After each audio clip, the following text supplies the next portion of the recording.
السلام علیکم ورحمۃ اللہ وبرکاتہ۔ بہت ہی میرے مسلمان بھائیوں اور بہنوں،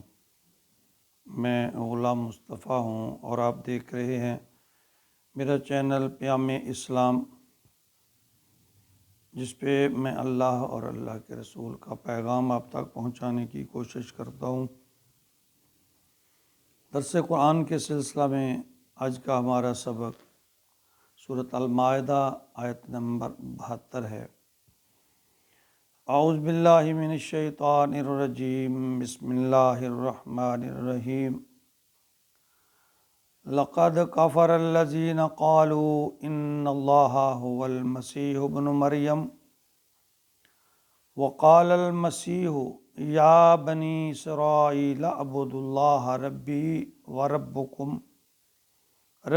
وربکم انہ من یشرک باللہ فقد حرم اللہ علیہ الجنہ ومأواہ النار وما للظالمین من انصار۔ حضرت عیسیٰ علیہ السلام نے شیر خارگی کی عمر میں ہی اپنی زبان سے اللہ کی عبودیت کا اظہار فرمایا تھا، جب فرمایا کہ انی عبداللہ آتانی الکتاب وجعلنی نبیّا، کہ میں اللہ کا بندہ ہوں، مجھے کتاب دی جائے گی اور مجھے نبی بنایا جائے گا۔ آل عمران آیت نمبر 51 میں اللہ تعالیٰ نے فرمایا کہ ان اللہ ربی و ربکم فاعبدوا ھذا صراط مستقیم،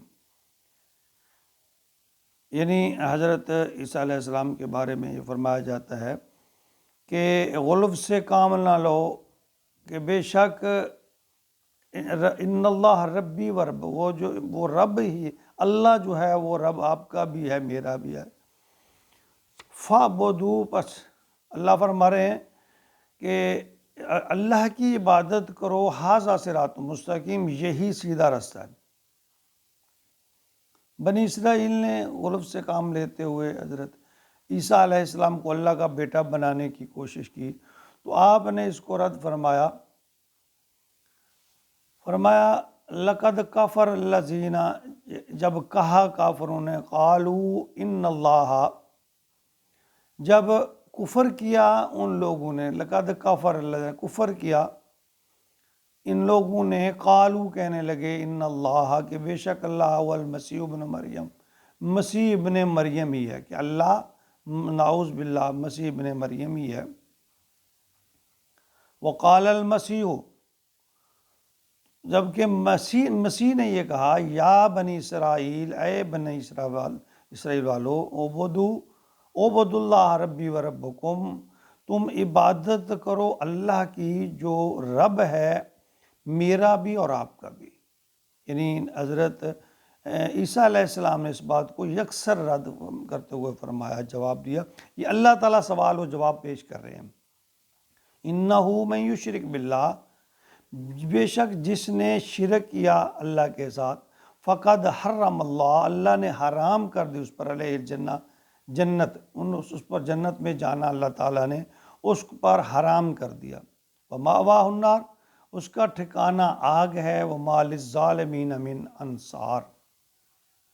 یقیناً اس کا ٹھکانہ جو ہے وہ آگ ہی ہے اور ظالموں کا کوئی بھی مددگار نہیں ہے۔ عیسائیوں میں عیسیٰ علیہ السلام کے بارے میں 3 عقائد تھے۔ ایک تو وہ عیسیٰ علیہ السلام کو روح اللہ کہتے، یعنی اللہ کی روح اس میں حلول کر گئی ہے، یعنی اللہ ہی مسیح اور مسیح ہی اللہ ہے۔ اور دوسرا ان کا یہ عقیدہ تھا دوسرے گروہ کا کہ مسیح اللہ کا بیٹا ہے، مسیح کو ابن اللہ کہتے۔ اور تیسرا عقیدہ تسلیت کا تھا، اعوذ باللہ، کہ وہ کہتے کہ اللہ، اس کی بیوی مریم اور مسیح یعنی عیسیٰ علیہ السلام اس کے بیٹے ہیں، اور یہ تینوں مل کر خدا ہیں، یا تینوں خدا ہیں، یہ تینوں مل کر خدا ہیں۔ عیسائیوں میں ایک اور عقیدہ بھی گڑا گیا کہ اللہ تعالیٰ نے حضرت عیسیٰ علیہ السلام کو تختہ دار پر لٹکا کر اپنے بیٹے کی قربانی دی، تاکہ ہمارے گناہ جو ہے ان کا کفارہ بن سکے۔ حالانکہ نہ تو وہ سولی دیے گئے اور نہ ہی ان کی وہ جان لی جا سکی، اللہ نے زندہ ان کو آسمانوں پر اٹھا لیا، اور انہوں نے اس شرک کی بھی تردید کی۔ یاد رکھیے جس طرح انبیاء کرام کی شان میں گستاخی کرنے سے انسان کافر ہوتا ہے نا، اسی طرح انبیاء کو اللہ کے اختیارات میں شریک کرنا بھی انسان مشرک بن جاتا ہے اس سے بھی، یعنی افراط و تفریط دونوں عمل یہ جو ہے نا وہ ٹھیک نہیں ہے، دونوں ہی غلط ہیں، کہ انبیاء کی گستاخی اور نافرمانی سے راہ حق پر چلنا جو ہے اس سے بھی ممکن نہیں ہے، اور نہ ہی انبیاء کو اللہ کے اختیارات میں حصے دار بنانے سے انسان مومن مسلمان رہتا ہے۔ آج مسلمانوں میں بھی یہ غلو پایا جاتا ہے کہ آج ہم ولیوں پیروں کو علماء کو بڑھا کر انبیاء تک لے جاتے ہیں، اور انبیاء اور رسل کو بڑھا کر اللہ کے برابر نعوذ باللہ کر دیتے ہیں، ہم پلہ کر دیتے ہیں۔ سورۃ ناس آیت نمبر 48 میں اللہ تعالیٰ فرما رہے ہیں ان اللہ لا یغفر ان یشرک بہ۔ سورۃ نساء میں ہے آیت نمبر 48 میں ان اللہ لا یغفر، کہ اللہ نہیں معاف کرے گا، بے شک اللہ پر انا ہے یا بے شک اللہ نہیں معاف کرے گا، یقیناً اللہ معاف نہیں کرے گا، ان یشرکا جو شرک کرے گا، و یغفر ما دون ذالک، ہاں اللہ کہتے ہیں کوئی اور گناہ ہوا تو ہو سکتا ہے میں معاف کر دوں، جس کو میں چاہے میں یشاء، جس کو میں چاہوں گا، ومن یشرک باللہ، اور جو اللہ کے ساتھ شرک کرے گا، فقد افترى اسما عظیما، تو بہت بڑا گناہ، بہت بڑا جرم کیا، یعنی اس کا گناہ ناقابل معافی ہے۔ تو اس میں یہ ہے کہ ہمیں احتیاط کرنی چاہیے، ہم اللہ کے بندے ہیں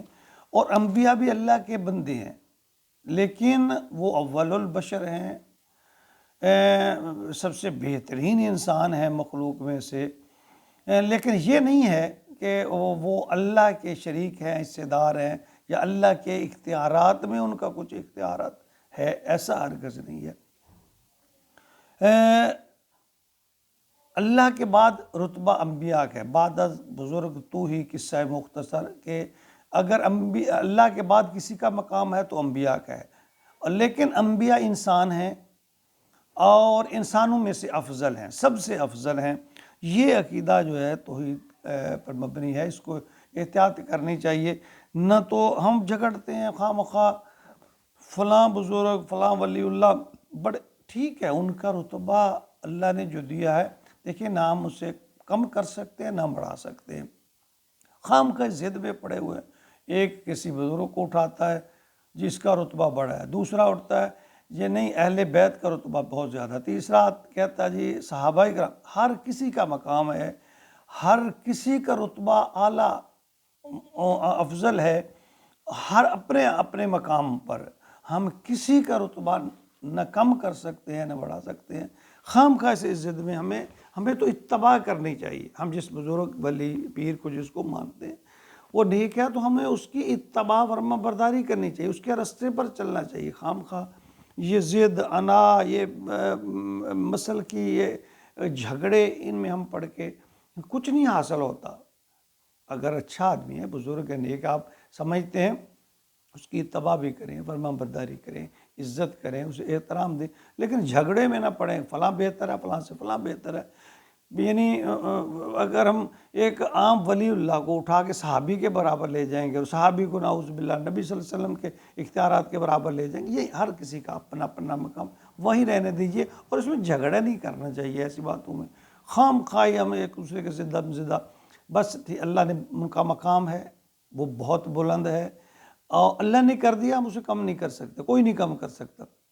ہم اتباع کریں اپنے نبی کی، نیک لوگوں کی، بزرگوں کی، ان کے راستے پر چلنے کی کوشش کریں تاکہ ہماری بھی اصلاح اور فلاح ہو اور ہم بھی کامیابی کے راستے پر چلیں۔ اللہ تعالیٰ ہمیں عمل کی توفیق عطا فرمائے، آمین۔